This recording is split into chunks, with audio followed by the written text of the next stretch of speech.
ফ্লোরে ছেলে বৌমার মধ্যে কোনো আড়ি হয়েছিল? না, কারণ আমরা তখন একটা কাজ তোমাদেরকে আড়িটা দেখাবো বলে আড়িটা করেছিলাম, সেটা সত্যিকারের আড়ি নয় আর কি। প্রথমে যখন বসলেন আপনাকে জজদা বললো যে ম্যাম বলে ডাকবো, আমরা জানি একটা ভালোবেসে নামও দিয়েছে আপনাকে, যদি সেটা একটু বলবেন। কি নাম দিয়েছো? আমি জানি না। মো, ও তো ও বলে, তাই এরা দুজনেই আমাকে মো বলে। কি বলবে ভেবে পায় না, মাঝে মাঝে একই বাড়িতে এদের সঙ্গে, সেই জন্য বলতে পারে না। সেই জন্য কলকাতা গরম কেমন লাগছে? প্রথমটা কি আপনি আপনার কেমন লাগে? আমরা তো কিন্তু আমার তো এখানে জন্ম, আমি তো এখানকারই মৌসুমী। আমার নাম যে হয়েছে এখান থেকে, গরমটা বাড়েনি, তবে হ্যাঁ মমতা ব্যানার্জি অনেক কিছু বাড়িয়েছে, আপনারা সেটাকে অ্যাডমায়ার করুন। ও তুমি পলিটিক্স, তুমি মমতা ব্যানার্জি ফ্যান? ও বা তোমরা কলকাতায় থাকছো, খাচ্ছ, ঘুমোচ্ছ, তোমরা জানো না কি কি হচ্ছে পশ্চিমবঙ্গে? এ মা, স্কুলে ভর্তি হও। আমি একটু কায়দা করে বললাম, আমি একটু কমিক করে বললাম, কিন্তু কলকাতায় যারা, এই জন্যই এখন পশ্চিমবঙ্গের এই অবস্থা। তোমরা বুঝতেই পারো না কি হচ্ছে পশ্চিমবঙ্গে। আমার তো অনেক কিছু মনে আছে, কিন্তু তোমাকে বলবো কেন? শোনো, এখন তো চেনাই যায় না কোনটা স্টুডিও পাড়া আর কোনটা পাড়া। আপনার নামই তো স্পষ্ট, কথায় কষ্ট নেই, তাই নাকি? হ্যাঁ। ও মা, এই তো জানতাম না। আমার বর খুব ভক্ত, কি পিওর মাউথ শাক, বি ডিপ্লোমাট। এই ওদিকে কে রে বক বক করছিস? জিজ্ঞেস করার এখানে কথা। আচ্ছা বলো বলো, কি বলবো জিজ্ঞেস করো, তখন বলবো। বরের কথা বলছি। আমার বর খুব ভক্ত, সারা জীবন চলে গেল আমাকে ডিপ্লোমাট বানাবার জন্য, কি পিওর মাউথ শাকের জন্য। ওই দুটোই ডিকশনারিতে নেই আমার, কি করবো? আর বেশিরভাগ লোক আমাকে পছন্দ করে না, মুখে বলবে সত্যমে বিজয়তে। সত্যটা সহ্য করা খুব একটা ইজি ব্যাপার। হ্যাঁ, আমি কিছুই করি, আমি ভগবানেরও খুব প্রিয় পাত্র। আমার চাইবার আগে সবকিছু হয়ে গেছে। একটা 10th পড়ার মেয়ে, সেই জুবলি ফুবলি দিয়ে হিন্দি বম্বে করে, তার বিয়ে করে 17 বছর একটা বাচ্চা নিয়ে, নিজের পয়সায় মার্সিডিজ গাড়ি কিনে, কটা লোক পায় এত, এত দিয়েছে ভগবান। আমি একদম স্পয়েলড, ভীষণ স্পয়েলড। অ্যাকচুয়ালি গরমে তো বেরোনো যাচ্ছে না, নাহলে হয়তো আরো কিছু আপনাদের লিস্ট দিতাম, যেটা দেখছি ওটা দেখছি। তবে মানুষ অনেক বদলেছে, মানে বদলাতে হয়েছে, অবস্থা বুঝে ব্যবস্থা হচ্ছে। দিদি, বাংলা সিনেমার কি কি বদল দেখতে পান এই মুহূর্তে? বাংলা সিনেমা পুরো চিত্র জগৎই চেঞ্জ হয়ে গেছে। বাংলা বলো আর বম্বে বলো আর টলিউড বলো, খালি সাউথ চলছে রমরম করে, আর তোমরা পুরোনো কাপড় ড্রাই ক্লিন করে রিলিজ করে দিয়েছি। পুরোনো ছবি সব রিলিজ হচ্ছে। ছবি কোথায় তৈরি হচ্ছে ভালো ভালো? এই যে বাংলা সিনেমাতে এই যে পুরোনো অভিনেত্রীরা আবার ফিরে আসছে অনেক বছর বাদে, সেটা তোমার কাছে কেমন লাগছে? কিছু লোকের কাছে ওরা পুরোনো, আর কিছু লোকের কাছে ওরা আবার ফিরে আসছে। বুঝতে পেরেছো? আর্টিস্ট কখনো পুরোনো হয় না, নতুনও হয়।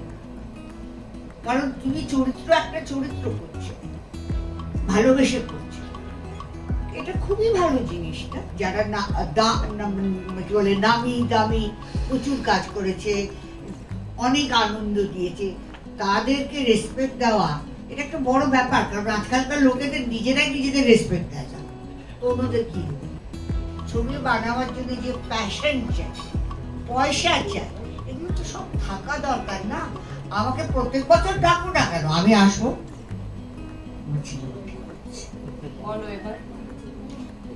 কি গো, তোমরা চুপ হয়ে গেলে তো? তোমরা কি মুখে দেখে আমি জানি এটা হয়। না না না না, হয় না। কি বলো তো, এরা কিছু ভাবে না, কখন গিয়ে বসে সবটা পেপারে ছাপবে। কোশ্চেন গুলো কি করবো সেগুলো খুব একটা মাথায় থাকে না, আর করলে পরে ক্লিশে কোশ্চেন। দিদি কত বছর বাদে এলেন? দিদি আপনার লাস্ট ছবিটা এটা ছিল, দিদি আড়ি কেন করলেন? আরে বলো না ভাই, আড়ি কেন রাজি হলেন আড়ি করতে? আড়ি আড়িটা করতে আমার খুব ভালো লাগে, কারণ তারপরে ভাবটা আরো ভালো যাবে এইটা। আর এই গল্পটা আর আমাদের যে ডাইরেক্টর আছে ওর অ্যাপ্রোচটা খুব ভালো ছিল, গান একটু। আর আমার মেয়ে মেঘা এই যে এখানে এসে, ও অনেকদিন ধরে ধাক্কা পাচ্ছিল যে বাড়ি থেকে বেরো, একটা কাজ করো, এই করো। তারপরে মানে ভাগ্যিস করেছিলাম, নাহলে তো এই দুটোকে জানতাম না। মানে ইয়াশ, আমাদের কলকাতায় বলে যশ, তো ইয়াশ আর নুসরাত এই দুটো আমার খুব একটা বাড়তি লাভ হয়েছে। জানিস কি লাভ হলো? একটা ছেলে, তারপরে একেবারে একটা পাকাপাকি বউ একটা এসে গেল।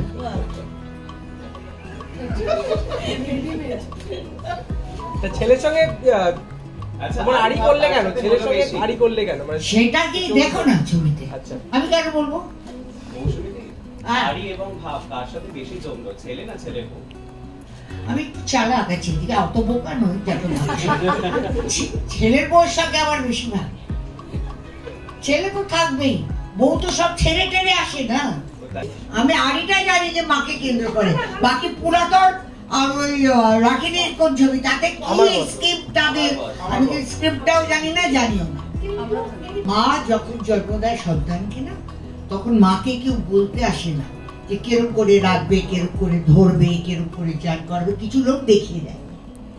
কিন্তু যখন মা বাবার বয়স হয়ে যায়, অনেকেই চায় তারা মাথার উপরে থাকুক, কিন্তু তারা ছেলে মেয়েদের যত্ন না পেলে বাঁচতে পারবে না।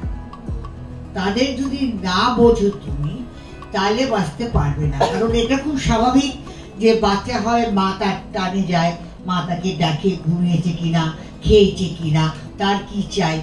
যখন বয়স হয়ে যায় না, সে বাচ্চাদের কাছে সেটা দেখবার টাইম নেই। এই ছবিতে যারা দেখবে সেটা রিয়েলাইজ করবে আমার ধারণা।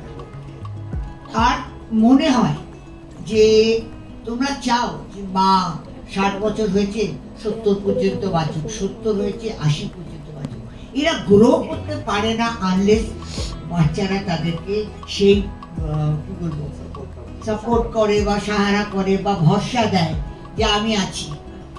কারণ বাচ্চারা তো ধরো কাপড় জামা খারাপ করে ফেললো, এটা করে ফেললো, আমরা চেঁচালাম, বললাম, মা বাবারা যদি ওটা করে ফেলে তখন বাচ্চারা যে হিসেবে, আমি নিজের চোখে দেখেছি, এত দুর্ব্যবহার করে যেন মনে হচ্ছে যেন ওদেরকে করে রাস্তাটা বোধ করার জন্য এটা করে ফেলেছে। ওরা বোঝে না যে মা বাবা মোর এম্বারাস দ্যান ছেলে মেয়ে। তো সেই জিনিসটা আড়িতে আছে। আর এটা আমি জানি না, এটা একটা মিরাকল বলতে পারো যে আমাদের যে চয়েসটা হয়েছে না, একটা কেমিস্ট্রি আমার আর ওর মধ্যে চলেছে। আর চলেছে এই জন্যে কারণ নুসরাত সেই জায়গাটা ছেড়ে দিয়েছে। নুসরাত জানে যে আমি একটু দূরে সরে যাই, এদেরকে এটা দরকার এই ছবিতে। এরকম দেখলে খালি সেজে গুজে রূপ নেই, ওর বুদ্ধিও আছে, তো এরকম তো ও সেটা জানে। আর যে ডাইরেক্টর সেও জানে। আর আমি ওটা ইয়াশকে বলেছি, ইয়াশ বলেছে ও মেগা জেলাস আমার। দেখো অ্যাকশন আর রিয়াকশন একসাথে। একটা ভালো আর্টিস্টের সাথে যদি আমি কাজ করি না, ওটা সাবকনশিয়াস মাইন্ডে চ্যালেঞ্জ এসে যায়। যেমন অগরুদ্ধ সুন্দরীকে উত্তম বাবুর সাথে যখন কাজ করতে, আমাকে তো কেউ বলেনি, উল্টে উত্তম বাবু নিজে বলতেন সলিল দত্তকে, সলিল ছেড়ে দে, ও জানে ওকে কি করতে হবে, তুই খালি টাইমিংটা দেখ। এই জিনিসগুলো অটোমেটিক এসে যায়। ভালোর সঙ্গে তোমরা যদি থাকো, আমাদের বলা হয় যে সৎসঙ্গ করো।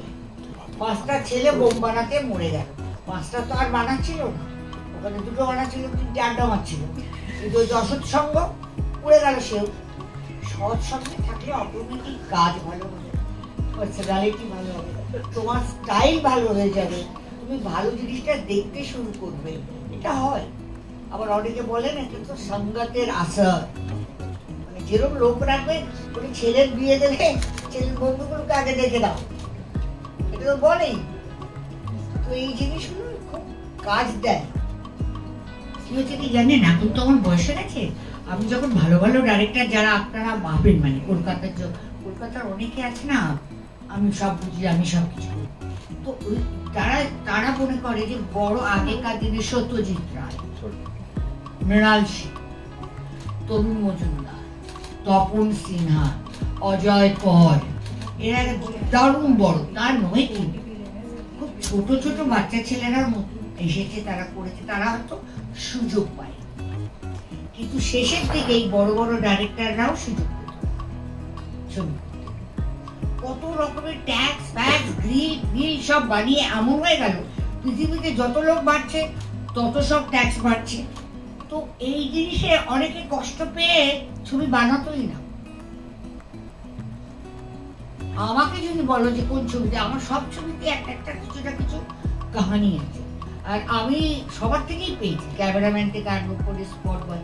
আমাকে স্পট বয় পর্যন্ত বলেছে যে এইখান থেকে কান ধরে দাঁড়িয়ে থাকো, সুবীর দা বলে বালিকা বধূর সময়। তো আমি মানে প্রচুর শাসন সহ্য করেছি, আমার কখনো মনে হয়নি আমাকে কেউ অপমান করলো, হিউমিলেট করলো। যে কোনো মহিলা, যে কোনো পুরুষ হিউমিলেট তোমাকে কেউ করতে পারে না যদি আমার প্রতি একটু রেসপেক্ট থাকে। এই কথাটা মেনে যদি কেউ চেষ্টা করছে, বুঝছো, তোমাকে অপমান করার চেষ্টা করছে বা হিউমিলেট, তুমি ওটা নেবেই না, ওটা তো তাহলে তার কাছেই ফেরত যাবে না। এটা আমি আমার বাচ্চাদের শেখাতাম যে ও কার সাহসে তোমাকে হিউমিলেট করবে, তুমি নেবেই না, না নিলে তো কে হিউমিলেট করবে তোমায়? না আমি এরকম বলেছি, আমার অপমান হচ্ছে, যাও তো বলো আমাকে পা ধরে ক্ষমা চাইতে। এসব কি? এগুলো নয় ছেলে মানুষই আর নয় ইনসিকিউরিটি। দুদিনের জীবন এইটুকু জায়গায় পুঁতে দেবে আর ওইটুকু জায়গায় জ্বালিয়ে দেবে, তাই নিয়ে মারামারি করে বলছে। আমাদের প্রডিউসারটাও খুব ভালো, আরেকজন যে আছে ফাইন্যান্স, ওনার নাম কোথায় গেল, ওরা লজ্জা পায়, কিন্তু ওদেরও কন্ট্রিবিউশন আছে প্রচুর। সবাই মেকআপ ম্যান থেকে আরম্ভ করে স্পট বয় থেকে আরম্ভ করে সবাই। আর এটাতে কেউ ইগোতে যদি নিয়ে নেয় না, আপনাদের সবারই আছে ইগো, আমারও আছে একটু, কিন্তু ওই ইগোটাকে আপনাদের দূরে রাখতে হবে। ভালো যদি জীবনে হতে চান, ভালো কাজ দিতে পারেন, ওই ইগোটাকে আগে তৈরি করতে হবে যে এরকম হয় তুমি বসে থাকো। একটা ছবি, ভালো ছবি একজন মানুষ বানাতে পারে না, একজন মানুষকে তুমি পুরো ক্রেডিটও দিতে পারো, এটা একটা চেন সবার মধ্যে। তো আমি আরি ছবিটাকে এতদিন বাদে, এটা আমার সৌভাগ্য যে আমি এই ছবিটা এই এজে পেয়েছি, এত সুন্দর আর এত, আমি কি বলবো, মানে যেটা টাচ করে। এখনকার দিনে কি হয়, 7টা গান হয়, একটা গানও মনে থাকে না, দুটো বড় বড় সিন হয়, কি হয়েছে কি না হয়েছে জানে না, এই আসছে ও আসছে, ক্যামেরা ঠিক, ব্যাকগ্রাউন্ড মিউজিক, এটা। আর এটা পুরোনো দিনের মতন লাগলো আমার, এই একটা ছবি দেখে বেরোবে, আবেশটা থেকে যাবে অনেক, গানেরও শব্দেরও। আর গানগুলো যেমন বলা হয়েছে, আগেকার দিনে মনে হতো গল্পের সঙ্গে মিলছে না, একটা গান দিতে হবে তো চলো গান নিয়ে, কিন্তু এখানে আমি দেখলাম যে গল্পের সঙ্গে মিলে যাচ্ছে জিনিসগুলো। আমার তো খুব ভালো লেগেছে, আমি তো চাইবো এত বছর বাদে করলাম আর আপনারা সবাই এসে দেখুন, আর আমাকে গালাগালি দিলেও চলবে, কিন্তু আসুন।